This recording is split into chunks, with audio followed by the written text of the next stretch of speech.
So hello everyone, welcome to technical unmask. So हम लोग chapter 1 जो सिस्टम डिजाइन का है, जिसपे पूरा का पूरा भैया सिस्टम डिजाइन होता क्या है, उसके सारे कंपोनेंट्स के बारे में ये सारी चीजें हम लोग देख लेते हैं। ठीक है, तो अपना जो पूरा का पूरा जो बेसिक फंडा था वो सिस्टम डिजाइन का तो हो गया भैया। अब यहाँ से स्टार्ट होगा स्टोरी, प्रॉब्लम सॉल्व करना। ठीक है, कि सर एक एक करके एग्जांपल लेंगे कि सर व्हाट्सअप कैसे डिजाइन हुआ था, नेटफ्लिक्स कैसे डिजाइन हुआ था, सारे सिस्टम डिजाइन को अपन पढ़ते हुए चले जाएंगे और सारे एग्जांपल्स को अपन डिवाइड करते हुए चले जाएंगे। ठीक है, तो उसको समझने से पहले जो सबसे इंपॉर्टेंट एक चीज है जो कि हम लोग चैप्टर 2 में पढ़ने वाले, चैप्टर 1 को मैंने नाम दे दिया कंपोनेंट्स, सारे कंपोनेंट्स के बारे में जानना, और चैप्टर 2 को मैंने क्या नाम दे दिया भैया कि बैक ऑफ द इनवैल्यूप एस्टिमेशन। मतलब भैया जो आप बनाने वाले हो सिस्टम, उसका एस्टिमेशन भी तो करना पड़ेगा। किस चीज का एस्टिमेशन सर अपने को एस्टिमेशन करना पड़ेगा कि सर क्वेरी पर सेकंड कितना आ रहा है। मतलब सर उसको हम लोग रिक्वेस्ट जो कर रहे हैं, क्वेरी जो उस पर आ रहा है वो पर सेकंड सर कितना आ रहा है। पहला चीज तो सर ये है।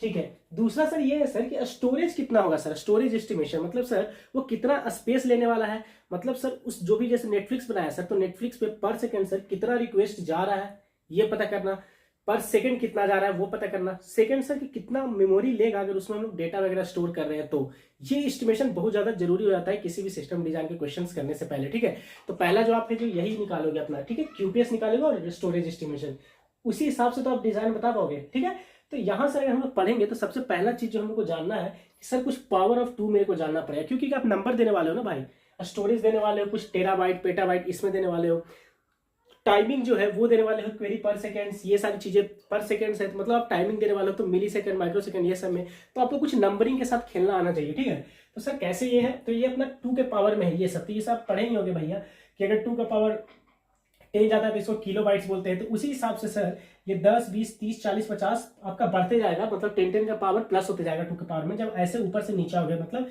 Kilo mega giga tera peta exa. ठीक है, तो आपको ऐसा एकदम याद रहना चाहिए कि sir deci centi milli micro इस हिसाब से, और deca hecto kilo mega giga tera peta exa, इस हिसाब से आपको याद रहना चाहिए, और 10 पावर आप बढ़ाते जाइए। ठीक है, काउंट भी आप कर सकते हो उंगली पे, उस हिसाब से आप कर सकते हो। ठीक है, तो ये आपको याद रहना चाहिए। ठीक है, ये तो सबको पता ही है भैया कि 8 बिट्स मिलके 1 बाइट होता है। ठीक है, दूसरा सर कि लेटेंसी नंबर, जो टाइमिंग मतलब लेटेंसी का जो नंबर है, जो हम लोग टाइमिंग की बात करने वाले हैं सर कि कितना मिली सेकेंड्स कितना माइक्रो सेकेंड्स, तो उसके लिए सर हम लोग याद रखेंगे ये वाला ये सीक्वेंस। ठीक है, जैसे deci centi milli micro nano pico femto atto, ऐसे तो आपको ऐसे भी याद रहना चाहिए कि deci centi milli micro nano pico femto atto, ऐसे पूरा आपको याद रहना चाहिए। और वो किस हिसाब से चलेगा सर, पावर वाइज चलेगा ये कि भैया 10 टू द पावर -1 -2 सेंटी का पता ही है भैया कि 100 होता है 1 मीटर में कितना, 100 सेंटीमीटर, तो 100 मतलब 10 टू द पावर क्या -2, फिर मिली आ गया तो -3। अब देखो यहाँ पे 3 का डिफरेंस आएगा, -6 -9 -12 -15, इस हिसाब से फिर वो जाता रहता है। ठीक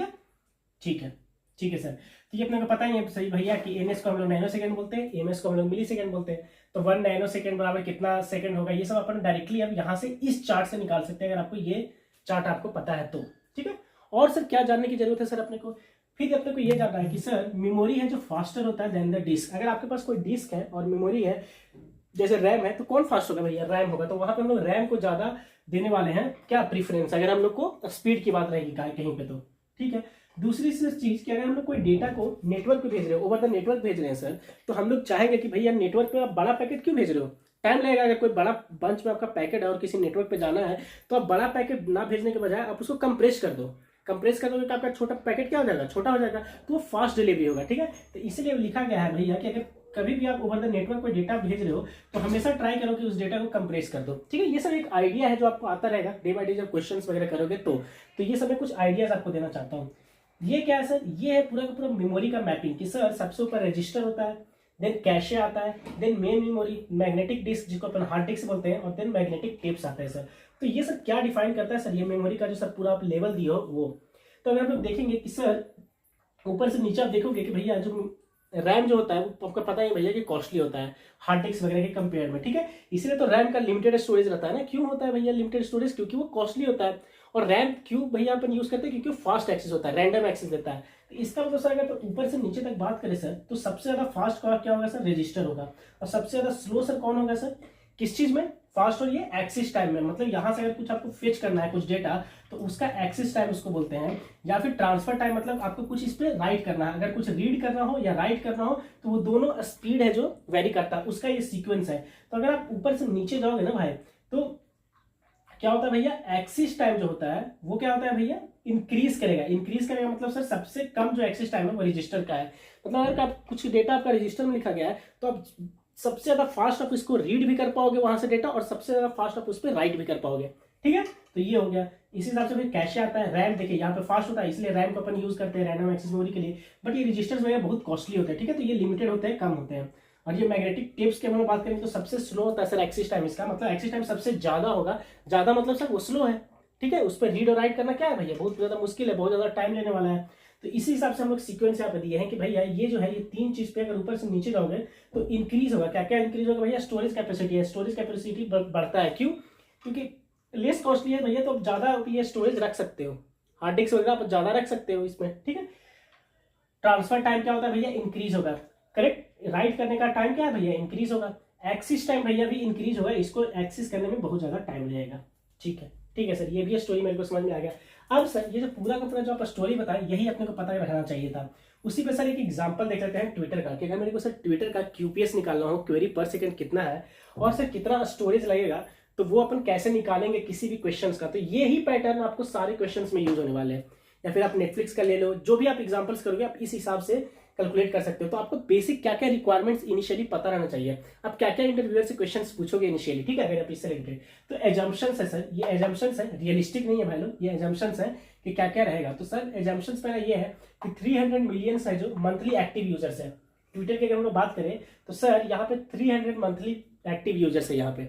ठीक है, एक मंथ में सर 300 मंथली यूजर्स है, एक्टिव रहते हैं, जिसमें से सर जो 50% ऑफ यूजर्स है वो ट्विटर को डेली यूज करते हैं। ठीक है, ये भी एज्यूम है। इसके बाद सर यूजर है जो पोस्ट करता है 2 tweets per day on an average. On an average क्या होता है भैया, कि जो एक्टिव यूजर्स है, कितने एक्टिव यूजर, 50% है, 300 मिलियन का 50% है जो एक्टिव यूजर्स है डेली, और उसमें से 2 पोस्ट तो पर डे करते हैं ऑन एन एवरेज, जितने एक्टिव लोग हैं। मतलब 50% लोग एक्टिव है, तो जो 50% लोग 2-2 ट्वीट पर डे तो करते ही ऑन एन एवरेज। ठीक है सर, इसमें से जो 2-2 ट्वीट्स जो 50% लोग कर रहे हैं सर, उसमें से 10% ऑफ जो ट्वीट है वो मीडिया कंटेन करता है। मीडिया मतलब कुछ डेटा, मतलब कुछ ऑडियो हो गया, पोस्ट हो गया, वीडियो हो गया, ये सब हो गया, मीडिया कंटेंट्स वो पोस्ट करते हैं।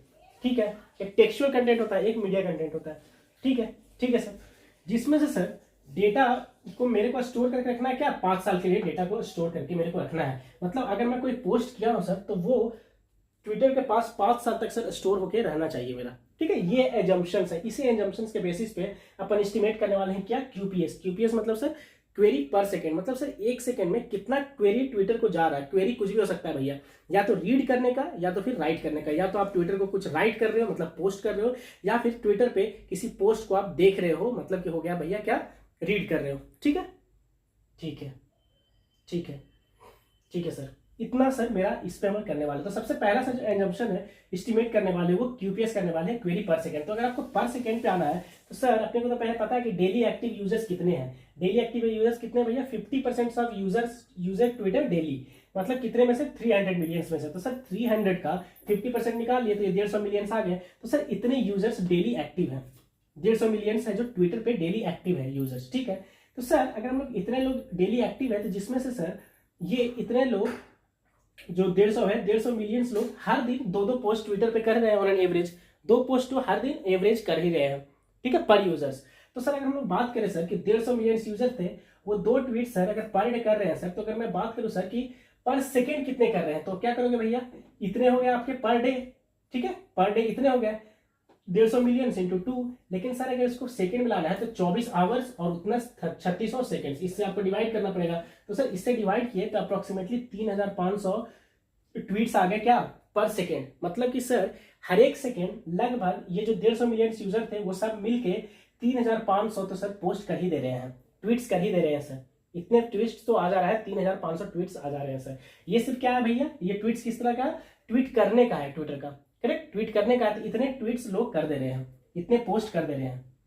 ठीक है सर, तो पीक क्यूपीएस कितना हो जाएगा भैया, अगर इतना है तो पीक क्या हो जाएगा, तो भैया 50% थे तो सारे लोग किसी किसी टाइम पे हो सकता है कि 300 मिलियन जो है वो सारे यूजर्स जो है वो एक किसी पोस्ट को देख ले एट द टाइम। कोई बहुत ज्यादा वायरल पोस्ट आ गया तो उसको सारे अगर यूजर्स देख ले, सिर्फ 50% नहीं, सारे यूजर्स अगर देख ले तो हम लोग एक लेके चलते हैं भैया कि पीक क्या हो सकता है। ये तो हो गया भैया, मेरे को पता चल गया कि पर सेकंड इतने ट्वीट्स आ रहे हैं। मैक्स टू मैक्स क्या हो सकता है भैया, पर सेकंड कितने ट्वीट्स आ सकते हैं, इसको 2 से मल्टीप्लाई कर दो। ठीक है, तो इसका मतलब अप्रोक्सीमेटली 7000 पोस्ट पर सेकंड आ सकता है, जबकि कोई पोस्ट है जो बहुत ज्यादा वायरल हो गया है, बहुत ज्यादा ट्रैफिक हो गया है, जितने यूजर्स पे 3 मिनट सब आ गए, तो 50% फिर करने की जरूरत है नहीं उस टाइम पे, तो इसलिए आपको इसको 2 से मल्टीप्लाई मैंने कर दिया। ठीक है, ठीक है सर, ठीक है, ये तो सर पता चल गया मेरे को पीक यूपीएस। अब सर मीडिया स्टोरेज सर कितना डेटा लगेगा सर, ये मेरे को कैसे पता चलेगा सर? इसके लिए भैया कि एवरेज ट्वीट का साइज एक देखते हैं कि एक जो मेरा ट्वीट है वो अप्रोक्सीमेटली कुछ ट्विटर का आईडी रहेगा, तुम्हारा कुछ एक आईडी रहेगा, ठीक है, तो वो हो गया ट्विटर का आईडी आ गया आपका 64 बाइट्स का। टेक्स्ट आप कुछ लिखते हो ट्वीट के बेसिस पे तो 140 बाइट्स का हो गया। मोस्टली अपन यहाँ पे मीडिया की बात करने वाले हैं, ठीक है। 10% ऑफ ट्वीट्स कंटेन्स मीडिया, तो मीडिया अगर मान ले कि 1 MB एक जो मीडिया है, अगर एक ट्वीट जाता है तो सर उसमें 1 MB ऑफ मीडिया उसमें यूज होता है, ऑन एन एवरेज हम लोग मान के चलते हैं, तो ठीक है। तो इसका मतलब सर आप मीडिया स्टोरेज सर कितना हो गया सर कि सर टोटल 150 मिलियन सर जो users 150 million users sir daily active रहते हैं, ठीक है, इतने सर रहते हैं। इसमें से sir 2 tweets sir per day करते हैं, तो 150 इंटू 2 हो गया सर, जिसमें से सर 10% जो है 10% रहता है जितने ट्वीट्स, तो ये टोटल ट्वीट्स हो गए सर। ये टोटल ट्वीट्स के बस 10% ही ट्वीट है जो कि मीडिया कंटेन करती है, तो इसका 10% निकाल लिया हम लोग, ठीक है, इसका 10% ले लिए, तो सर इतने ट्वीट्स मीडिया कंटेन करते हैं। और हर एक मीडिया का सर कितना साइज है सर 1 MB है, तो उसको 1 MB से हम लोग मल्टीप्लाई कर दिए, तो इसका मतलब ये आ गया sir 30 terabytes per day. 30 terabytes per day हम लोग ट्विटर पे स्टोरेज यूज हो रहा है इस डेटा के अकॉर्डिंग, इस एजम्पशन के अकॉर्डिंग, ठीक है। तो सर 5 साल के लिए मेरे को स्टोर करके रखना है, तो कितना ट्विटर के पास अप्रोक्सीमेटली स्टोरेज रहना चाहिए सर? पर डे तो इतना स्टोरेज रहना ही चाहिए, लेकिन सर अगर हर एक को ये जो पूरा का पूरा जो डेटा है सर पर डे, उसको सर 5 साल तक रखना है मेरे को, हर एक ट्वीट्स को, तो सर मैं क्या करूंगा सर, अगर 5 साल तक रखना है तो 30 टेराबाइट आया, ये पर डे है, तो इसको 365 से करेंगे तो पर ईयर आ जाएगा, ठीक है, क्योंकि एक साल में 365 दिन होता है, और उसको 5 से गुना करेंगे तो 5 साल आ जाएगा, करेक्ट। तो ये sir total approximately 55 petabytes of data storage जो है हमेशा ट्विटर के पास रहना चाहिए अकॉर्डिंग टू दिस एजम्पशंस, ठीक है, ताकि स्टोरेज इसका, तो इसी हिसाब से हम लोग एस्टिमेट कर लिए हैं भैया कि क्वेरी पर सेकेंड अप्रोक्सीमेटली इतना होगा सर 7000, और मीडिया स्टोरेज अप्रोक्सीमेटली इतना उसको रखना पड़ेगा, तो इसी हिसाब से सारे प्रॉब्लम्स अपने सॉल्व होते हैं। तो आपको इंटरव्यूअर से एग्जैक्टली क्या पूछना है कि सर मेरा एजम्पशंस क्या है, जब एक बार वो एजम्पशंस बता देगा तब आप क्यूपीएस और ये मीडिया स्टोरेज आराम से आसानी से निकाल सकते हो, ठीक है। देन अपन मिलते हैं नेक्स्ट क्लास में, जहां से पूरा पूरा अपन प्रॉब्लम सॉल्व करने वाले हैं एक एक करके। तब तक के लिए bye bye and take care.